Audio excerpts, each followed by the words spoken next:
안녕하세요. 구명모 법무사입니다. 서울회생법원에 이어서 부산회생법원과 수원회생법원이 개원을 했는데요. 그럼에도 불구하고 서울회생법원과 동일한 실무준칙이 시행이 되지 않으면서 혼란이 있었습니다. 그런데 최근 7월 1일자로 수원회생법원에서는 실무준칙을 새롭게 시행한 데 이어서 부산회생법원도 7월을 기점으로 실무준칙이 마련이 되었습니다.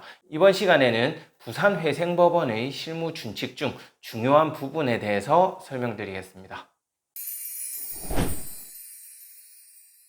실무준칙이라는 건 일종의 실무처리 지침이라고 보시면 되는데요. 법률은 아니고 그 내부적으로 그 법원에서 실무상 처리해야 할 규칙을 정해놓은 거라고 보시면 됩니다. 서울회생법원의 경우에는 이 실무준칙이라는 거를 마련해서 개인회생 사건을 처리할 때 이렇게 처리하도록 규정을 마련했었는데요. 그동안 다른 지방법원에서는 이 실무준칙이 시행이 되지 않으면서 각 법원마다 같은 개인회생 사건을 두고도 그 처리 과정에서 차이가 발생하게 되었습니다. 예를 들면 서울회생법원의 경우 실무준칙의 마련에 따라서 배우자 재산을 더 이상 청산가치에 반영하지 않도록 하고 있는데요.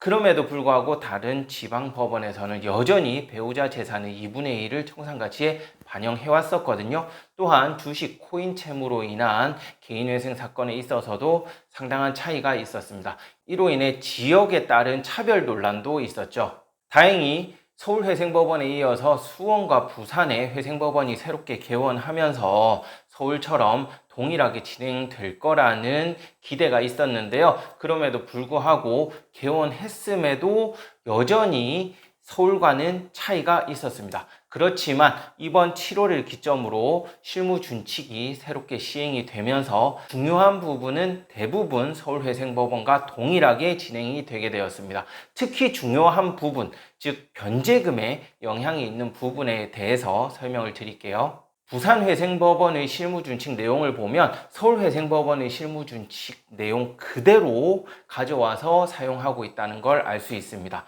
특히 중요한 배우자 재산, 즉 배우자한테 재산이 많이 있어서 나한테는 재산이 없음에도 불구하고 개인회생을 할 수 없었던 그러한 경우가 많았는데요. 이번 실무준칙의 시행으로 서울과 마찬가지로 부산회생법원에서 관할하는 지역에 거주하시는 분도 부산회생법원에 개인회생을 신청할 때는 배우자에게 재산이 아무리 많다 하더라도 내가 개인회생 하는 데는 영향이 없도록 그렇게 시행이 되었습니다. 다만 배우자 재산이 무조건 영향이 없는 것은 아니고요. 예외적으로 이 신청인 채무자가 배우자에게 증여했거나 그러한 재산의 경우에는 예외적으로 영향이 있기는 하지만 통상적으로는 배우자 재산은 원칙적으로 반영하지 않는다라고 알고 계시면 될 것 같고요. 주식이나 가상화폐 투자로 손실이 발생했을 경우 그 투자 손실금을 청산가치에 반영하도록 했었거든요. 청산가치에 반영한다는 건 그 반영된 금액만큼은 최소한 갚아야 된다는 뜻입니다. 그렇지만 이번 실무준칙 시행으로 실무준칙에서 그 주식 코인 투자로 인한 손실금은 청산가치에 반영하지 않는 것으로 규정이 되었거든요. 이 부분 또한 서울회생법원과 동일합니다. 세 번째는 일정한 요건을 갖추었을 경우 개인회생을 36개월, 3년이 아닌 24개월 만에 끝낼 수 있도록 규정을 하고 있는데요. 일정한 조건을 갖춘 경우에는 3년뿐만 아니라 2년으로도 가능하다는 점에서 상당히 개인회생을 하는데 유리한 측면이 생겼다고 하겠습니다. 이 조건의 경우에는 제가 이전 영상에서 설명해 놓았으니까 위 링크를 클릭하시면 이 24개월 신청이 가능한 조건에 대해서 확인이 가능하실 거예요.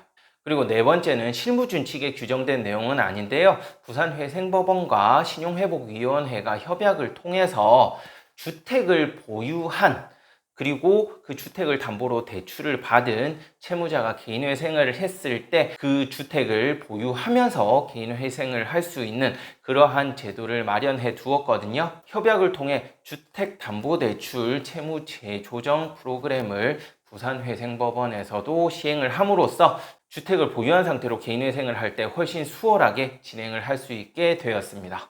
이번 부산회생법원의 실무준칙 내용을 보면 서울회생법원과 거의 동일한데요. 이 내용은 제가 이전 최근 라이브 영상에서도 안내를 해드렸을 거예요.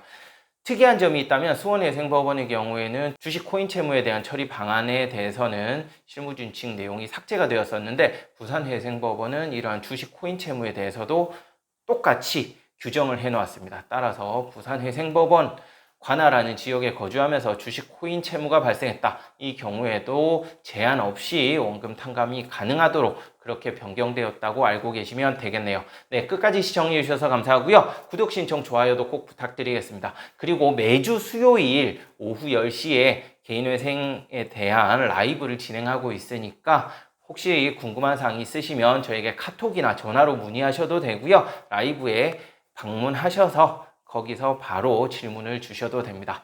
라이브에도 많은 관심 부탁드리고요. 이상 구명모 법무사였습니다. 감사합니다.